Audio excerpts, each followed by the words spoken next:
السلام علیکم، آپ دیکھ رہے ہیں عبداللہ اسلامک اور قرآنک چینل۔ عبداللہ اسلامک اور قرآنک چینل میں ہم قرآن پاک کی سورت بقرہ کی آیت نمبر 13 اور 14 کو تجوید کے ساتھ پڑھیں گے۔ تو آئیے ہم سبق کا آغاز کرتے ہیں۔ اعوذ باللہ من الشیطان الرجیم، بسم اللہ الرحمن الرحیم۔ وَإِذَا لَقُوا الَّذِينَ، زال کو نرمی کے ساتھ ادا کریں، اوپر والے دانتوں کو زبان کے اگلے والے حصے کے ساتھ لگائیں گے تو زال نرمی کے ساتھ ادا ہوگا۔ یہاں الف مدہ ہو رہا ہے، الف سے پہلے زبر ہو تو الف مدہ ہوتا ہے۔ وَإِذَا لَقُوا الَّذِينَ، زال کو نرمی کے ساتھ ادا کریں۔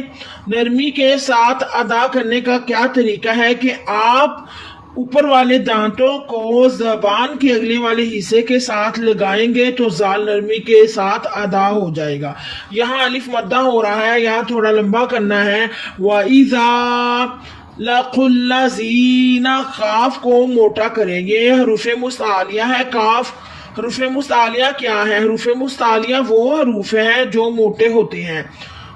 قاف کو کلکلا کریں، موٹا کریں۔ لَقُوا الَّذِينَ، زی پہ یا مدہ ہو رہا ہے، یا ساکن سے پہلے زیر ہو تو یا مدہ ہوتا ہے۔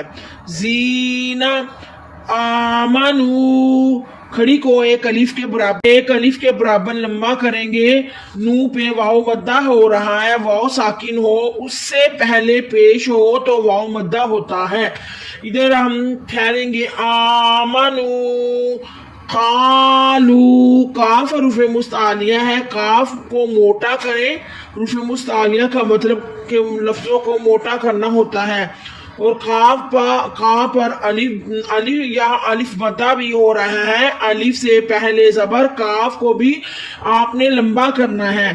قالو، لو پہ مد بھی ہے اور واو مدہ بھی ہو رہا ہے، ڈبل لمبا ہوگا، واو ساکن اس سے پہلے پیش واو مدہ۔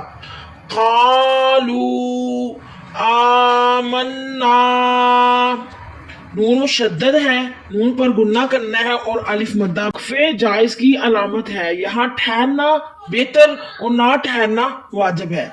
وَإِذَا، زال کو نرم کریں اور الف مدہ بھی ہو رہا۔ خَالَوْ، خا کو تھوڑا سا موٹا کریں، حروف مستعلیہ ہے۔ اِلَا، لا پر کھڑی ہے، اس کو ایک الف کے برابر لمبا کریں۔ اِلَا شَيَاطِینِہِمْ، طا بھی حروف مستعلیہ ہے، طا کو بھی تھوڑا سا موٹا کریں اور یا پر کھڑی ہے، ایک الف کے برابر اس سے پہلے زیر ہے۔ شیاطینہم، یہ وقف نہیں کی علامت ہے، یہاں ٹھہرنا لازم ہے لام پر۔ قالو، یہاں الف مدہ ہو رہا ہے، لو پہ واو مدہ ہو رہا ہے، واو ساکن اس سے پہلے پیش، الف ہو اس سے پہلے زبر ہو تو الف مدہ۔ یہاں دونوں پر ہم ٹھہریں گے۔ قالو انا، پہلے تو ان پر آپ گنہ کریں، پھر نا پر الف مدہ کریں۔ نون مشدد ہے اور الف مدہ بھی ہو رہا ہے۔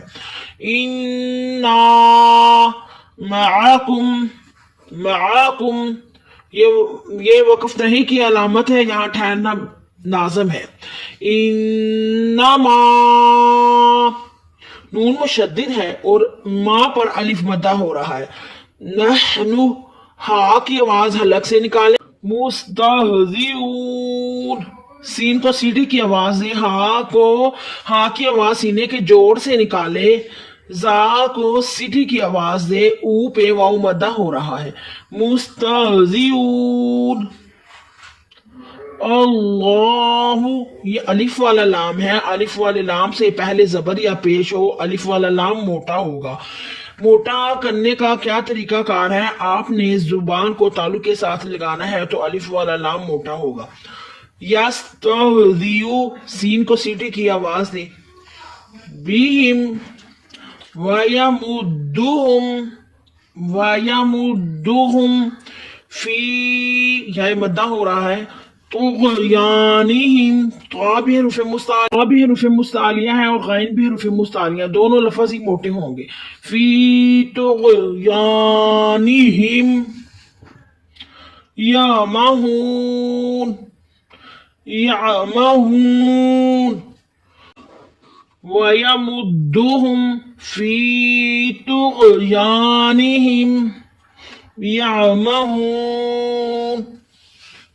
آپ اس طرح کی اسلامک اور قرآنک ویڈیو کو زیادہ سے زیادہ شیئر کر کے ثواب دارین حاصل کریں اور دوسرے لوگوں کا بھی تاکہ فائدہ ہو. آپ کے زیادہ سے زیادہ شیئر کرنے سے دوسرے لوگوں کو بھی تجوید کے ساتھ قرآن پاک پڑھنا آئے گا. جو قرآن پاک تجوید کے ساتھ نہیں پڑھا جاتا وہ قرآن پاک کے میننگ چینج ہو جاتے ہیں. جیسے کہ قلبن، کاف موٹا ہے، دو نقطوں والا کاف، قلبن، اس کے معنی دل کے ہیں، اس کے معنی دل ہے. اور اگر ہم اس کو باریک پڑھیں گے قلبن، کاف ڈنڈے والا پڑھ جائیں گے قلبن، تو اس کا معنی ناؤز باللہ کتا بن جائے گا. اس لیے آپ کوشش کریں کہ قرآن پاک کو زیادہ سے زیادہ تجوید کے ساتھ پڑھیں.